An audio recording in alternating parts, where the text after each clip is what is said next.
Los paradigmas que ya habíamos empezado a abordar en el anterior video es muy importante, pero no es aceptado por todos, porque entender las distintas propuestas teóricas como paradigmas es también un paradigma, lo que quiere decir que hay teóricos, científicos, etcétera, que consideran que cuando se elabora una teoría para entender un determinado problema, una determinada situación, esta no puede ser entendida como un paradigma, sino que puede ser entendida como verdadera, como algo que se ha construido con el método científico y por tanto se aproxima o ha alcanzado a descubrir las cosas tales y como son, y otros que por el contrario dicen que esta aproximación es siempre una aproximación y nunca se llega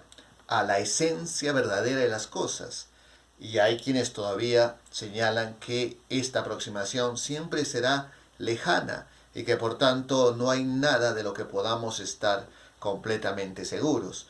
Pero no es esta discusión entre el positivismo y la visión posmoderna, ni el relativismo extremo, la que nos interesa en este momento, sino más bien entender el asunto de los paradigmas. Pero ya estamos advirtiendo que este asunto no tiene un consenso, sino que hay distintas posiciones respecto al mismo. Para abordar el asunto de los paradigmas, nos vamos a referir sobre todo a un libro de un filósofo, un epistemólogo, que en los años 60, hace más de 50 años, escribió. El libro se llama Estructura de las revoluciones científicas. En este libro se hace un análisis de cómo la ciencia ha pretendido hacer pasar como verdaderos o verdaderas propuestas que en el fondo solo eran paradigmas. En el anterior video poníamos como ejemplo el asunto de la teoría geocéntrica. Y esto era una verdad. No solo era una verdad científica, era una verdad religiosa.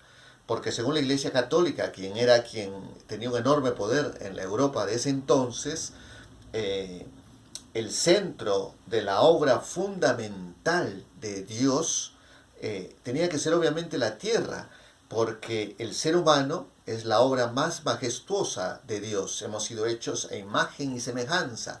Y esa obra no puede estar pues en cualquier parte, tiene que estar en el centro del universo.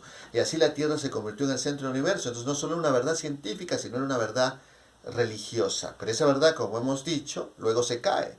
Luego se descubre que esa verdad no era verdad. Y se reemplaza por la teoría heliocéntrica. Y acá viene lo interesante.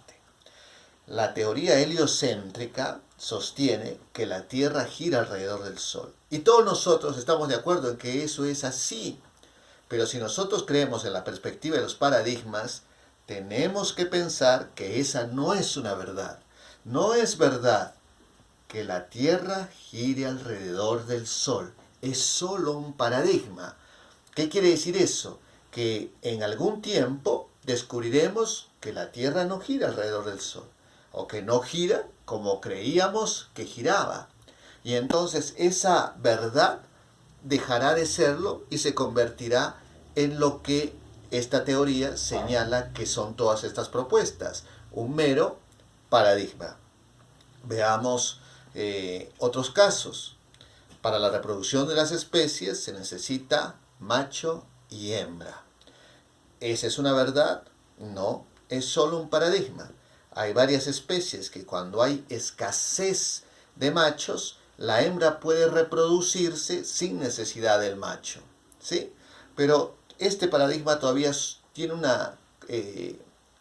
una crisis mucho más grande cuando se inventa la tecnología de la clonación. Porque la tecnología de la clonación hace posible que estas especies se reproduzcan sin necesidad de macho, y no solo en esas en las que ya se daban estas características, como he mencionado hace un instante, sino en aquellas en las que eso era imposible, ¿no? Las ovejas, por ejemplo, ¿no? Las ovejas no forman parte de esas especies que cuando hay escasez de machos se reproduzcan solas. Pero ya sabemos de la famosa oveja Dolly. ¿Sí? Entonces, y así, como les estoy mencionando, podemos encontrar una infinidad de ejemplos porque ahora todos los días podemos leer en los noticieros cómo caen los paradigmas científicos, ¿no? A diferencia de la época en que se escribió este libro, Estructuras de Revoluciones Científicas, que lo escribe un epistemólogo llamado Thomas Kuhn, en esa época era más difícil encontrar paradigmas científicos que se cayeran, verdades que dejaran de serla y fueran transformadas, fueran reemplazadas no por otras verdades, sino por otros paradigmas. ¿Sí? Eso es muy importante entender. ¿Por qué? Porque eso en ciencias sociales nos protege de volvernos dogmáticos, nos protege de creer de que aquella propuesta teórica a la cual nosotros abrazamos es una verdad y como verdad es indiscutible y entonces perdemos las posibilidades de descubrir que estábamos equivocados, perdemos la oportunidad de aprender nuevas cosas. Si es que ya creemos que las cosas son, ¿cómo podríamos aprender algo nuevo? Entonces tener siempre presente que de lo que estamos hablando, de lo que estamos discutiendo son paradigmas, es una actitud muy importante en el proceso de enseñanza-aprendizaje de las ciencias sociales.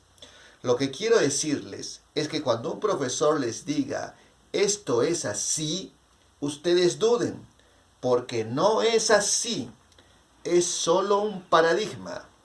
Cuando sus profesores les digan algo como lo que voy a señalar ahora, la familia es la célula básica de la sociedad y por eso hay que protegerla.